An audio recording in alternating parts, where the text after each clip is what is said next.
Hey guys, Dustin here, 630. Want to talk to you today about e-bikes and the e-bike motor sizes and what size motor is right for you.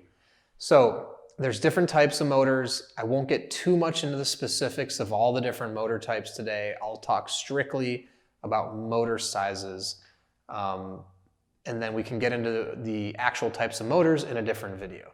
So looking at e-bikes, there's generally speaking 250 watt, 350 watt, I've seen 400 watt, and I've seen 500 watt motors. Those are sort of the most common. You may see some larger motors. In the US, they approve them up to 750 watt. Now, really identifying what motor is right for you can be challenging. So let's focus on recreational riding. And when I say recreational riding, I mean you may just be going around the neighborhood, down to the local beach, or maybe to a local store. You want to ride to yoga, you want to ride with friends, things of that nature. And you may use the pedal assist here and there. You might do full throttle. So for that type of rider, I would most likely recommend a 250 watt motor. Now, I wouldn't say stay away from 500 watt because I personally enjoy the power of a 500 watt. Now, but it's not necessary if you're going to be doing shorter rides, maybe less than, let's say, 15 miles or even 10 miles, 250 watt is a great option, especially on the pedal assist side. It's going to kick in and give you extra power, make it really easy for you, but it's not going to be an excessive amount of power. And your top speed on something like that, with pedal assist could be really 20, 25 miles an hour. Now, it could be more depending on how fast you pedal, but you could pretty comfortably hit about 20 miles an hour with a 250 watt pedal assist. And you could go about 15 miles an hour full throttle. So I would say for really recreational, it's not about exercise, it's just about short jaunts, things of that nature, 250 watt. No reason to add the extra power and the bigger batteries because it's going to cost you more money. So save yourself some money, get the 250 watt, short range, it's perfect. Now let's talk about exercise or longer exploration, things like that. Now, actually, let's leave exercise out of here because if you want exercise, e-bikes, not necessarily the best option, although you can do pedal assist. But let's say that you really like exploration on your bike and, you might go, 20, 30, 40 miles and you really want to have power and you want to get places fast. I would say 500 watts a great option. And actually, going back to the first one, I said 250 watt. I would say there's a 350 watt too. That also could be good, 350, 250 for recreational. So longer range exploration, I would say look at anything 350 and above. So 350, 500 would be really great for that. And I would roll into this like commuting as well. So if you're going to be going 10 plus miles one direction, and you want to get there fast, or you're not sure if how much energy you want to use and you want to let the bike do the work but still get there in a quick manner, 400 watt motor, 500 watt motor, those are great options. In full throttle, you're going to be able to hit about 20 miles an hour. And pedal assist, you should be able to comfortably hit 28 miles an hour on that 500 watts. So if you realistically want to get to work and you're riding 10 plus miles, but you don't want that ride to work to take 20 plus minutes, the 500 watt, 400 watt motors are going to be great for that.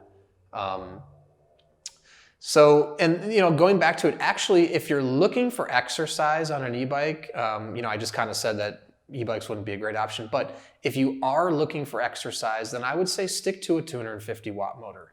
Your best bet is to get the smallest motor, but let's say you're going to exercise on the way out on your ride, right? So you're going to do all the pedaling yourself and you're going to go 20 miles and you want to just explore somewhere, but then you want to come back. So you give yourself a 250 watt motor. It's not going to be as heavy as a 500 watt, so it's not going to require as much energy for you to pedal, but it's still going to give you some power to get home.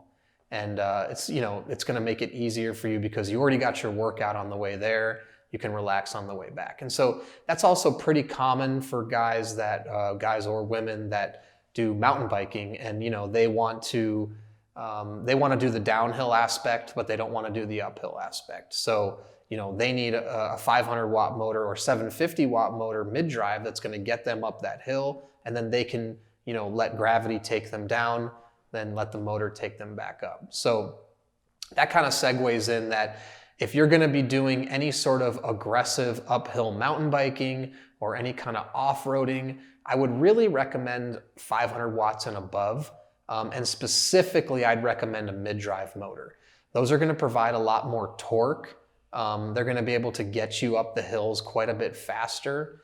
With a smaller motor, it's just not going to cut it, especially a 250 watt rear drive motor. It's just not going to work in any kind of mountain biking conditions. So please don't try mid-drive 500 watt or above. That's going to be ideal for off-roading, up hills, things like that. So the motor size really depends on the type of riding you're going to be doing. Hills, no hills, things like that.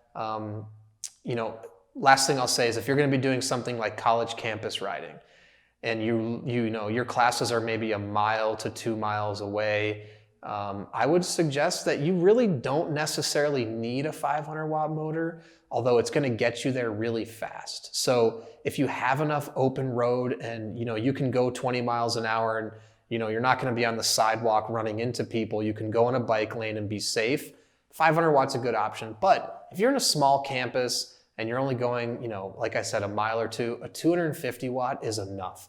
You could put it in pedal assist mode and start pedaling. It's going to take a lot of the strain off of your body and you're going to get there fast. So again, 250 watt is good for a lot of the recreational needs. 500 watt really is a lot better for longer explorations or commuting, and 500 watt and above for any kind of off-road mountain biking, things like that.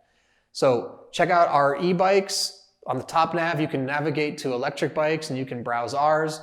We only do recreational bikes, so you're not going to find any mountain e-bikes here, but we think we do a good job, so check them out. If you have any other questions, don't hesitate to call us, 310-982-2877, or shoot us an email, theteam@sixthreezero.com. Also, please enter your height and weight into our body fit calculator. It's going to tell you specifically what bikes fits your body type. And if you get a thumbs down and nothing fits, please reach out and we can help customize a bike that will fit you perfectly, because our goal at 630 is to find a bike that fits your body perfect.